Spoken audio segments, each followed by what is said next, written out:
নমস্কার, অমৃত সুরলহরীতে সবাইকে স্বাগত জানাই। আমি সুপ্রিয়া। আজ আপনাদেরকে শোনাব ঠাকুর শ্রীরামকৃষ্ণের একটি আশ্চর্য অলৌকিক লীলার কথা।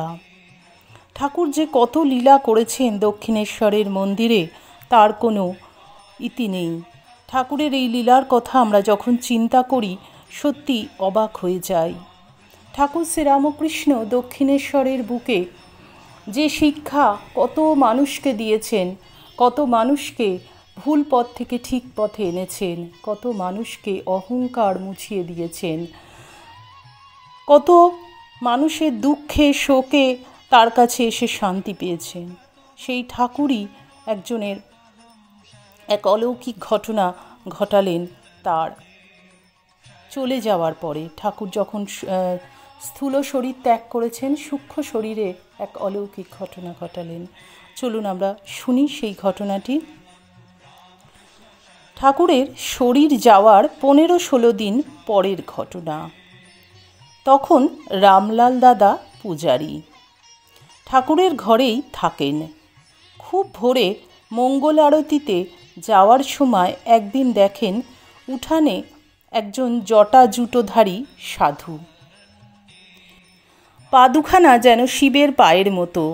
সাধু জিজ্ঞাসা করলেন, পরমহংসজি কোথায়? এরকম ব্যাকুলভাবে জিজ্ঞাসা করলেন যে তখন ঠাকুরের শরীর রেখেছেন শুনলে তিনি শক পাবেন ভেবে রামলাল দাদা তাকে বসতে বলে কালীঘরে গেলেন। ফিরে এসে তাকে ঠাকুরের ঘর, বিছানাপত্র, এটা ওটা সব দেখিয়ে পরে বললেন যে ঠাকুরের শরীর গিয়েছে। তা শুনে সাধুর হাউমাউ করে কান্না। আমায় ডেকে ফাঁকি দিয়ে তিনি চলে গেলেন। আমি অযোধ্যা থেকে হেঁটে হেঁটে আসছি, স্বপ্নে দর্শন দিয়ে আমাকে আসতে বলে তিনি চলে গেলেন। এই বলে কান্না। অর্থাৎ ঠাকুর তাকে স্বপ্নে দেখা দিয়েছেন, দিয়ে তাকে আসতে বলেছেন দক্ষিণেশ্বরে, আসতে বলে ঠাকুর চলে গেছেন। সাধু এই কথাই বলছেন বলে তিনি খুব কাঁদছেন। তারপর সাধু উত্তর দিকের বারান্দায় এক কোণে আসন করে বসলেন। ঠাকুরের ঘরের মাঝে শিকে তখন প্রসাদ ঝুলত। রামলাল দাদা তাকে প্রসাদ দিলেন, দুপুরে খাবার এনে দিলেন। খাবার দেখে সাধু বিরক্ত, কারো কথা শুনলেন না, কিছু খেলেন না। 3 দিন যায় ওইভাবেই বসে। তৃতীয় দিন রাত্রে 12টার সময় সাধুর খুব কান্না। সকলে গিয়ে দেখে তার হাতে একটি মাটির ভাঁড়, তাতে পায়েস ছিল।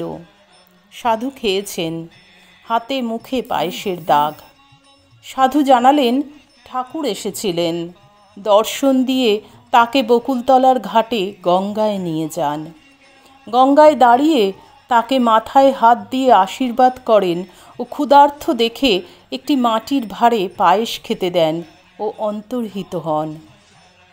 পায়েস খেয়ে ওই দর্শনের আবেশ ছাড়তেই ঠাকুরের অদর্শনে তিনি কাঁদছেন। কি আশ্চর্য ঠাকুরের লীলা! প্রাচীন সাধুদের কথা বইটি থেকে এটি নেওয়া, 2য় খণ্ডের। সত্যি আশ্চর্যের কথা। ঠাকুরের এরকম কত লীলা যে আমরা পেয়েছি, পাচ্ছি। আমাদের এই চ্যানেলেও অনেক পাবেন ঠাকুরের এরকম অতীতের অনেক লীলার কথা। আজও ঠাকুর লীলা করে চলেছেন, আজও ঠাকুর মা দেখা দেন। ভালোভাবে ডাকতে পারলে, ব্যাকুল হয়ে তার প্রার্থনা করলে তিনি সাড়া দেন, তিনি দেখা দেন। আশা করি আমাদের আজকের আলোচনা আপনাদের ভালো লাগলে প্রতিদিনের মতন লাইক, কমেন্ট, শেয়ার করবেন। যারা চ্যানেলটি সাবস্ক্রাইব করেছেন তাদেরকে অসংখ্য ধন্যবাদ। যারা আমাদের চ্যানেলের নতুন বন্ধু তাদের কাছে অনুরোধ রইল চ্যানেলটি সাবস্ক্রাইব করে পাশে থাকুন। আপনাদের এই পাশে থাকার জন্য, আপনাদের ভালো লাগার জন্যই আমি একটু একটু করে এগিয়ে চলেছি ঠাকুর মায়ের কৃপায়। আজকে 27,000 সাবস্ক্রাইবারের দিকে এগিয়ে চলেছি। সবটাই আপনাদের অকুণ্ঠ ভালোবাসার জন্য, আপনারা আমাকে ভালোবেসে গ্রহণ করেছেন তার জন্য আপনাদের ইউটিউবের যত অনুরাগী আছেন আমাদের এই অমৃত সুরলহরী চ্যানেলে সকলকে আমার অসংখ্য অসংখ্য ধন্যবাদ। এভাবেই পাশে থাকুন এবং আগামী দিনেও যেন আপনাদেরকে এভাবে পাই, এবং আগামী দিনেও যারা আসবেন তাদের সকলকে আমার অসংখ্য ধন্যবাদ। যারা শুনছেন, যারা আগামী পরে শুনবেন এই ঘটনাগুলো, সকলকে ধন্যবাদ। আজকের মতন এখানেই শেষ করব। ঠাকুর মায়ের কৃপায় আপনারা সকলে খুব ভালো থাকুন, সুস্থ থাকুন, সকলের মঙ্গল হোক, সকলের ভালো হোক। ঠাকুর মায়ের চরণে আভূমি লুণ্ঠিত প্রণাম জানিয়ে আজকের ভিডিও এখানেই শেষ করছি।